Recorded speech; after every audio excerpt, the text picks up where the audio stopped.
Chapter 48, chapter का नाम है बूम बूम बूम। इस चैप्टर की शुरुआत में हम देखते हैं डेंजी और रीजे दोनों लड़ रहे होते हैं, लेकिन रीजे डेंजी को बहुत आसानी से ओवर पावर कर देती है। रीजे डेंजी से बोलती है कि तुमने अभी तक अपनी पूरी पावर नहीं लगाई है, सिर्फ अपनी चेन से इधर उधर घुमाने से तुम लड़ नहीं सकते मुझसे। रीजे ये भी बोलती है तुम्हें अपनी असली ताकत, तुम्हें अपनी खुद की ताकत इस्तेमाल करनी पड़ेगी। फिर हम देखते हैं रीजे अपना हाथ ऊपर करती है और रीजे की एक उंगली गायब होती है और वो उंगली होती है डेंजी की चेन सो में। फिर हम देखते हैं एक बहुत बड़ा धमाका और उस धमाके से निकल के सीधा डेंजी रीजे की तरफ कूदता है, पर रीजे एक ही झटके में उसको आसमान में फेंक देती है और रीजे कूद के डेंजी के पास हवा में पहुंचती है और वहां से उसे बहुत जोर से लात मारती है। लात के साथ वो एक बॉम्ब भी मारती है डेंजी को और डेंजी सीधा नीचे आके जमीन में आके फटता है और हम देखते हैं डेंजी के पेट से उसके सारे पुर्जे निकले होते हैं। ये देख के वहाँ पे आसपास में जो लोग होते हैं वो बहुत ज्यादा डर जाते हैं, पर हम देखते हैं डेंजी अभी भी जिंदा होता है। अगले ही पैनल में रीजे एक और धमाका करती है डेंजी के ऊपर और वहाँ देखते हैं डेंजी बेहोश हो जाता है। डेंजी की हालत इतनी बुरी होती है, डेंजी का सिर्फ आधा शरीर होता है रीजे के हाथ में, छाती के ऊपर का,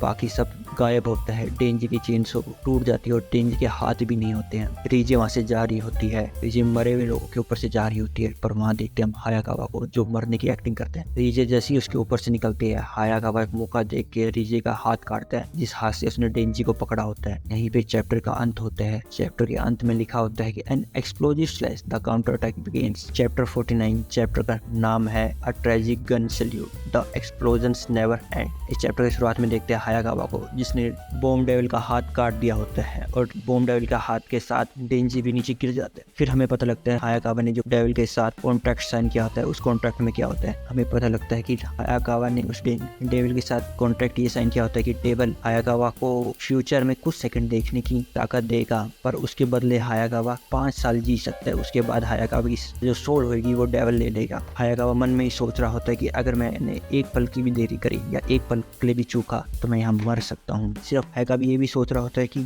कुछ सेकंड के लिए फ्यूचर में मैं देख तो सकता हूँ, पर मुझे ये नहीं पता कि मेरी बॉडी उतना तेज रिएक्ट कर भी पाएगी या नहीं। फिर हम देखते हैं कि रीजे अपने हाथ से एक बहुत बड़ा बम बनाती है और उसको वहीं फोड़ देती है, पर उसी समय गलगली या जो भी डेविल है ये आके हायाकावा को बचा लेता है। हायाकावा ये भी बोलता है कि आज से पहले मैं कभी भी किसी डेविल को देख के इतना खुश नहीं होया हूँ। गलगली को देखकर रीजे बोलती है कि वो टाइम आउट, तुम 2 हो और मैं 1 और मैं इतनी देर से लड़ भी रही हूँ, क्या मुझे थोड़ी देर के लिए समय मिल सकता है, टाइम आउट मिल सकता है। हायाकावा बोलता है नहीं, बिल्कुल भी नहीं। उसी समय हम देखते हैं कि रीजे के पीछे से एक बहुत बड़ा मॉन्स्टर निकल रहा होता है। वो मॉन्स्टर और कोई नहीं, टाइफून मॉन्स्टर होता है। उसको देखे गलगली और हायाकावा बोलता है दैट्स नॉट फेयर। फिर हम देखते हैं डेविल एंजल को। डेविल एंजल एक मरती हुई लड़की को देखता है, हाथ ऊपर करके ऐसा लगता है कि मदद मांग रही है, पर डेविल एंजल जैसे उसका हाथ पकड़ता है लड़की मर जाती है। डेविल एंजल उस लड़की से बोलता है मुझे माफ कर दो, मैं तुम्हारा खून लेने वाला हूँ, पर कोई बात नहीं क्योंकि तुम स्वर्ग जाने वाली हो। फिर हम देखते हैं डेविल एंजल उस लड़की का खून डेंजी को पिला देता है और डेंजी एक ही पल में ठीक हो जाता है। डेविल एंजल डेंजी से बोलता है कि तुम्हारी गर्लफ्रेंड यहाँ पे बहुत सारे लोगों को मार रही है और ऐसे ही चलता रहा तो वो हमें भी मार देगी। अब तुम्हारे पास 2 चॉइस है, या तो तुम मरो या फिर तुम उसे मारो। डेंजी बोलता है ये तो बहुत आसान है, ये तो बहुत आसान चॉइस है। फिर डेविल एंजल बोलता है शार्क बॉय से कि ऐसा लगता है तुम्हें चेन सो डेविल के बारे में कुछ पता है, अगर तुम्हें यहाँ मरना नहीं है तो तुम बोलो। शार्क बॉय बोलता है कि जो मास्टर चेन सो है वो बहुत तेज है, जब उस समय हम भाग रहे थे तब मैं नहीं भाग रहा था, मेरे पैर तो जम गए थे। हमने चेन सो मैन की जो चेन सो होती है, जो उसकी तार होती है, उससे हम कर रहे थे it launch the chain and hooked it up. ऐसे लग रहा था जैसे स्पाइडरमैन ही चलता, उस हिसाब से वो काम कर रहे थे। एक बिल्डिंग से दूसरी बिल्डिंग के लिए चेन सो का इस्तेमाल कर रहे थे। तो डेंजी बोलता है हाँ सेंटा क्लॉज भी तो इसी तरह मूव करता है और रीजी भी अपनी एक्सप्लोजन की ताकत की वजह से इतनी तेज चल पाती है या हम बोले उड़ पाती है। तो डेंजी बोलता है मुझे भी ये ताकत का इस्तेमाल करना चाहिए। फिर अगले पैनल में हम देखते हैं कि चेन सो डेविल और शार्क डेविल दोनों एक साथ फुल फॉर्म में आता है, जिसमें वो 6 आंख की शार्क होती है बहुत बड़ी। डेंजी उसके ऊपर बैठा होता है। डेंजी ने अपनी चेन शार्क डेविल के मुंह के अंदर से निकाल रही होती है, ऐसा लग रहा होता है कि डेंजी उसकी राइड कर रहा है बिना पानी के। डेविल एंजल बोलता है कि क्या ये सही तरीका है क्या। डेंजी बोलता है ना, पर ये सही लग रहा है मुझे, चलो फिर चलते हैं। फिर हम देखते हैं रीजे को टाइफून मॉन्स्टर बोलता है तो तुम आएंगे चेन सो। लास्ट पैनल में देखते हैं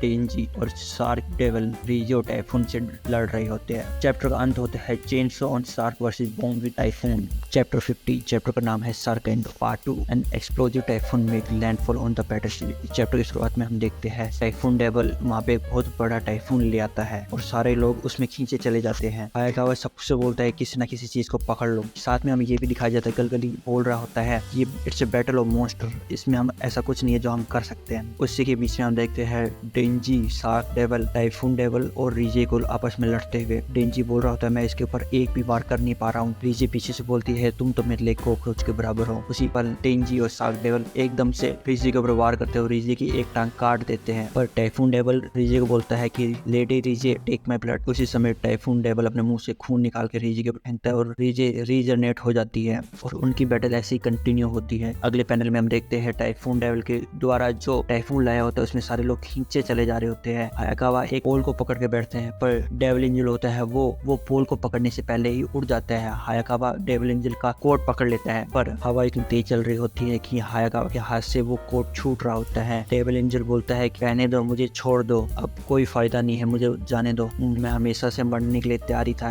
लगता है मेरा समय आज आ ही गया है। फिर हम देखते हैं हायाकावा के हाथ से डेविल एंजल की शर्ट छूट जाती है पर हायाकावा डेविल एंजल का हाथ पकड़ लेता है और एक झटके में हायाकावा उसको अपने पास लाके उसकी गर्दन पकड़ लेता है या फिर ऐसे बोलो कि उसको बचाने के लिए उसको पकड़ लेता है। डेविल एंजल हायाकावा से बोलता है क्या तुम पागल हो गए, तुम्हें मरना है? हायाकावा बोलता है नहीं, मैं पागल नहीं हूँ और मुझे मरना भी नहीं है, बस मुझे इतना बताओ कि मैंने अभी कितनी जिंदगी खोई है। असल में डेविल एंजल की जो ताकत है वो लोगों की सोल लेना है या फिर उसकी लाइफ पैन लेना है। डेविल एंजल जिससे भी हाथ मिलाता है या हाथ लगाता है उसकी जिंदगी डेविल एंजल खा लेता है या फिर उसकी ले लेता है। तो डेविल एंजल बताता है कि उस सेकंड में 2 महीने की जिंदगी तुम्हारी कम हो गई है। दोस्तों इस बात का पहले ही ध्यान रखिए कि हायाकावा ने एक डेविल के साथ कॉन्ट्रैक्ट साइन किया हुआ है कि हायाकावा के पास सिर्फ 5 साल की जिंदगी है और अभी अभी उसमें से 2 महीने कम हो चुके हैं। अगले इस पैनल में हम देखते हैं हायाकावा बोलता है कि मैंने बहुत से लोगों को अपने सामने मरते हुए देखा है, बहुत हो गया, मुझे मरना नहीं है, अगर तुम्हें मरना ही है तो कहीं और जाके मरो, मेरे सामने मत। फिर हम देखते हैं डेंजी जो टाइफून डेवल से लड़ रहा होता है। टाइफून डेवल बहुत बड़ा होने के कारण डेंजी को पकड़ नहीं पा रहा था और डेंजी इसी बात का फायदा लेके टाइफून डेवल को काट रहा होता है। तो टाइफून डेवल बहुत बुरी तरह जख्मी हो जाता है और टाइफून डेवल लगभग मर ही गया होता है। फिर हम देखते हैं रीजे एकदम से डेंजी के ऊपर से आके सरप्राइज करती है और बहुत बड़ा धमाका होता है। शार्क डेवल वहाँ पे गिर जाता है और शार्क डेवल की भी फाइट यहाँ खत्म होती है। अब सिर्फ डेंजी और रीजे बचते हैं और चैप्टर इसी के साथ खत्म होता है कि रीजे और डेंजी दोनों छत में खड़े होते हैं आमने सामने। चैप्टर के अंत में लिखा होता है कि the two face of beneath the starlit sky, thank you. Chapter 51 chapter का नाम है डार्क डाइविंग। इस चैप्टर की शुरुआत में हम देखते हैं रीजे अपनी उंगली से कुछ गोली जैसी निकालती है और वो सीधा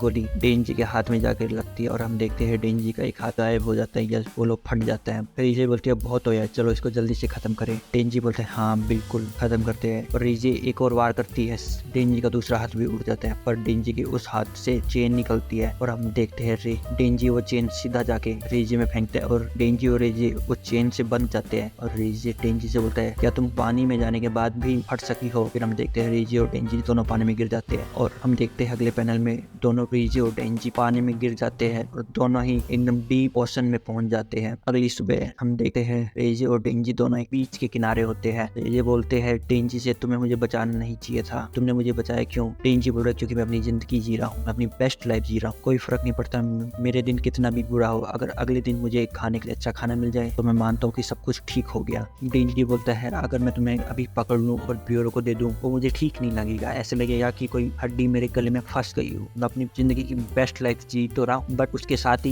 ये हड्डी मेरे गले में फंसी रहेगी और मुझे ऐसा लगेगा कि मैं एक साथ बेस्ट और वर्स्ट लाइफ दोनों जी रहा हूँ। डीजे बोलते हैं क्या तुम यहीं अभी भी यहीं बैठे रहोगे अगर मैं तुम्हें मार दूं? डीजे बोलता है मेरा मोटो यही है, अगर मरना ही है तो कि ना किसी ब्यूटीफुल वुमन के हाथ से मरो। ये सुन के रेजे बहुत जोर जोर से हंस रही होती है और डीजे बोलते क्या तुम्हें अभी भी लगता है कि मैं तुम्हें पसंद करती हूँ? रेजे बोलते मैं तुमसे इसलिए मिली हूँ ताकि मैं तुम्हारा हार्ट निकाल सकूं, मेरे सारे एक्सप्रेशन मेरी ट्रेनिंग का नतीजा है, मेरी ट्रेनिंग इसीलिए हुई थी ताकि मैं तुम जैसे लोगों को फंसा सकूं। डेंजी एक अजीब सा चेहरा बना के रेजे को देखते हैं और रेजे उसको देख के बोलती है कि हाँ मेरे से गलती होगी, आई स्क्रू अप, जो हम दोनों के बीच में लड़ाई हुई उसने बहुत ज्यादा समय ले लिया तो मैं बस यहाँ से भाग जा रही। डेंजी खड़े होकर बोलता है क्योंकि ना हम दोनों एक साथ भागे। डेंजी बोलता है कि मैं भी लड़ सकता हूँ और हम दोनों अगर साथ में भागेंगे तो हम दोनों की चांसेस ज्यादा हो जाएगी आगे अच्छी जिंदगी जीने के। रेजे बोलता है तुम्हें पता है ना मैंने बहुत सारे लोगों को मारा है, मैं एक मर्डरर हूँ। डेंजी बोलता है मुझे उससे ज्यादा कुछ फर्क पड़ता नहीं है। डेंजी ये भी बोलता है कि जो तुमने किया वो सब एक नाटक था पर तुमने मुझे तैरना तो असली में सिखा दिया। अगले पैनल पैनल में हम देखते हैं रीजे डेंजी को किस करने जा रही होती है और एक ही झटके में डेंजी को बेहोश करके वहाँ से जा रही होती है। पर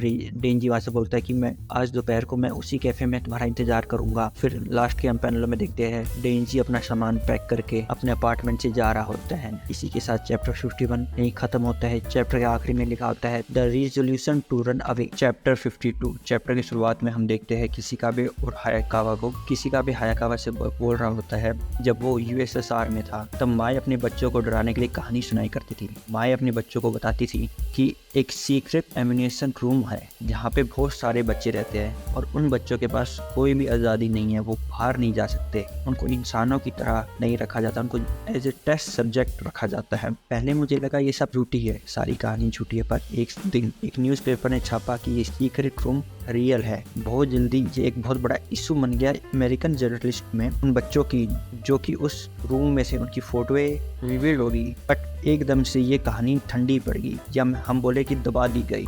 ऐसे बहुत सारे वॉरियर या फिर हम बोल सकते कि वो बच्चों को बड़ा किया गया जिनका काम एक ही था कि सोवियत यूनियन के लिए जीना मरना और उनके लिए जो भी हो सके सब कुछ करना। और डेंजी का पाला अभी अभी उसी रूम के एक बच्चे से पड़ा है। हम उसे मोरूमोटो कहते हैं। अगले ही पैनल में एक दूसरी जगह दूसरी सबवे में हम रीजे को देखते हैं। रीजे वहाँ से जाने ही वाली होती है पर रीजे का मन एकदम से बदल जाता है और वो सीधा उस कैफे की तरफ बढ़ रही होती है। पर उसी पल जैसे ही रीजे वहाँ की एली से निकल के कैफे की तरफ जा रही होती है उसी एली में वो बहुत सारे चूहे दिखते हैं। वो चूहे शेप में चेंज होते हैं और वो चूहे एक जगह इकट्ठा होते हैं और उसमें से निकलते हैं फातिमा रीजे से बोलती है मुझे भी कंट्री माउस बहुत पसंद है पर शहर से बाहर मेरा एक दोस्त है। जब मैं उसके पास जाती हूँ तो वहाँ पे हमें उसके जो खेत में बहुत सारे चूहे होते हैं तो हमें गड्ढा करना पड़ता है पहले ताकि जो चूहे हैं वो बाहर निकल सके, कुत्ते उन्हें खा सके। वो सब देखने में मुझे बहुत मजा आता है। उसी पल देखते हैं रीजे अपने गले से चेन निकालने ही वाली होती है। एक झटके के अंदर रीजे का हाथ कट जाता है। रीजे एक झटके में पीछे होती है और हम देखते हैं रीजे अपने चाकू निकाल रही होती है और एकदम से माँ के